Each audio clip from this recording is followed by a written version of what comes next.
नमस्कारम बच्चों, welcome to the channel Little Panda Learners. आज हमें मिली है क्लास 3 की मेंटल मैथ्स की बुक। ठीक है, तो इसमें आज हम एक टॉपिक की वर्कशीट कर रहे हैं, वो है मल्टीप्लिकेशन। चलिए सॉल्व करते हैं। मल्टीप्लिकेशन का मतलब होता है रिपीटेटिव एडिशन, यानी बार बार किसी सेम नंबर को ऐड करना, उसी को हम मल्टीप्लिकेशन बोलते हैं। ठीक है, इसके लिए हम फिर वर्कशीट शुरू करते हैं, लेकिन हम क्वेश्चन फर्स्ट से नहीं, क्वेश्चन सेकंड से वर्कशीट शुरू करेंगे। देखिए, यहाँ पर एक टेबल दी हुई है जिसमें एक तरफ लिखा है एडिशन फॉर्म, यानी बार बार किसी नंबर को ऐड करना। दूसरे कॉलम में लिखा है ग्रुप, कितने ग्रुप्स बने उस नंबर के। और तीसरे कॉलम में लिखा है उसकी मल्टीप्लिकेशन फॉर्म हमें लिखनी है। ठीक है, तो चलिए देखते हैं, समझते हैं पहले। 4 + 4 + 4 एडिशन फॉर्म, यानी कि 4 को 3 टाइम्स ऐड किया है। यही बात हमने यहाँ लिख दी, 3 4s, 4 को 3 बार लिखा गया है। और मल्टीप्लिकेशन फॉर्म में हम क्या लिखेंगे कि 4 जो है वो 3 टाइम्स है, 4 3 टाइम्स है, 4 × 3। ओके, तो इसी तरह से आगे की टेबल हमें कंप्लीट करनी है। चलिए लिखते हैं। 3 कितनी बार है, काउंट करेंगे। 1 2 3 4 5 6 7 8 9, 9 टाइम्स 3 है, 9 3s हैं यहाँ पर। और इसी को हमें मल्टीप्लिकेशन फॉर्म में लिखना है, तो हम इसको 3 × 9 भी लिख सकते हैं, या फिर 9 × 3 भी लिख सकते हैं। ठीक है, इसके बाद है 10 नंबर रिपीट हो रहा है। 1 2 3 4 5, 5 बार 10 लिखा है, 5 10s लिखे हुए हैं यहाँ पर। ठीक है, इसी को मल्टीप्लाई के फॉर्म में लिखेंगे, 10 × 5।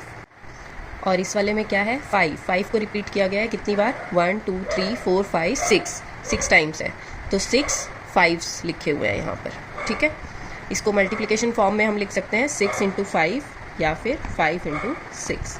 ठीक है, अब इसी तरह से क्वेश्चन नंबर 3 है, इसमें आपको मैचिंग करनी है। 2 + 2 + 2 + 2 + 2 कितनी बार लिखा हुआ, 1 2 3 4 5, तो 2 × 5 या 5 × 2 होना चाहिए, जो कि इधर है, इसको ऐसे मैच कर देंगे। 7 1 2 3 4 टाइम्स 7 लिखा हुआ है, तो ये रहा 7 × 4।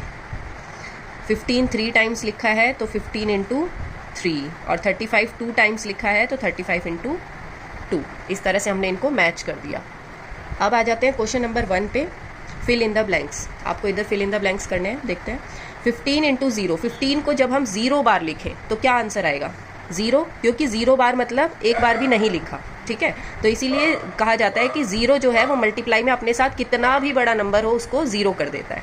ठीक है, 11 6 × 66, इसमें आपको टेबल्स फिल करनी है। 16 4 × 64, 7 8 × 56, 6 6 × 36। 10 को किस से मल्टीप्लाई करें कि 50 आए, तो 10 कितने जा 50, 10 5 × 50। 3 को किस से मल्टीप्लाई करें कि 30 आंसर आए, तो 10 3 × 30। 20 × 20 कितना होगा, तो हम इन दोनों नंबर्स को मल्टीप्लाई कर लेंगे। 2 × 2 कितना होता है, 4। अब इन दोनों 0 को इसके बाद लगा देंगे, 0 0, यानी कि 20 × 20 जब हम करेंगे तो आंसर आएगा 400। 0 × 0 0, 5 × 13, अब 5 को 13 तक बोलना या 13 को 5 तक बोलना, एक ही बात होती है, तो 13 5 कर लेंगे 65। 19 को किस से मल्टीप्लाई करें कि 190 हो, 19 10 × 190। और 125 × 25, 1 को किसी भी नंबर से मल्टीप्लाई करो तो वो नंबर खुद ही आंसर में आता है। अब आ जाते हैं क्वेश्चन नंबर 4 पे, सॉल्व में मल्टीप्लाई में जब जीरोज आती हैं बाद में, तो हम इनको अलग कर लेते हैं। पहले हम स्टार्टिंग के नंबर्स को मल्टीप्लाई कर लेते हैं। 3 1 कितना होता है, 3। अब इसमें 0 कितनी है, 1 2 3 इधर है और 2 इधर है, 5 zeros हैं, तो यहाँ लगा देंगे 1 2 3 4 5। और जो अगर हमें कोमास लगाने हैं तो हम 1s 10s 100s के बाद एक कॉमा लगाते हैं, फिर 1000 10,000 के बाद एक कॉमा लगाते हैं। ठीक है, इस तरह से कॉमास लगते हैं। क्वेश्चन नंबर 5 देखिए, counting by 8s, write the number from 8 to 80। 8 से काउंटिंग करनी है आपको, 8 के बाद और आगे 8 बढ़ाते जाना है, और 8 से लेकर 80 तक नंबर्स लिखने हैं। तो यानी कि सीधी सी बात है, आपको 8 की टेबल लिखनी है। 8, उसमें 8 और बढ़ाएंगे तो 8 2 × 16, 8 3 × 24, 8 4 × 32, 8 5 × 40, 8 6 × 48, 8 7 × 56, 8 8 × 64, 8 9 × 72 एंड 8 10 × 80, क्योंकि यहाँ पर 80 तक लिखने के लिए ही बोला है, वरना हम इसके आगे भी लिखते हैं। ठीक है, question number 6, right the multiples of 4 between 10 and 50। 4 के मल्टीपल्स हमें लिखने हैं 10 और 50 के बीच में आने वाले। यानी कि 4 की टेबल हमें लिखनी है, लेकिन कहाँ से कहाँ तक के बीच में, 10 से 50 तक के बीच में आने वाले नंबर्स हमें लिखने हैं। 4 1 ज़ा 4, 4 2 ज़ा 8 हम नहीं लिखेंगे क्योंकि वो 10 से पहले आते हैं, 10 के बाद वाले लिखने हैं।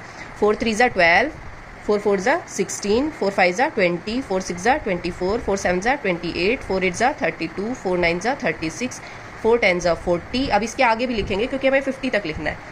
40 में 4 ऐड किया 44, 44 में 4 ऐड किया 48, 48 में 4 ऐड करेंगे तो 52 हो जाएगा, वो इसके आगे आ जाएगा, इसीलिए हमें यहीं तक लिखना है। ठीक है, इसके साथ ही हमारी आज की ये वर्कशीट होती है कंप्लीट मल्टीप्लिकेशन। आई होप आपको समझ आई। अगली बार फिर मिलेंगे एक नई वर्कशीट के साथ, तब तक प्रैक्टिस करिए और अपना ख्याल रखिए। Bye bye.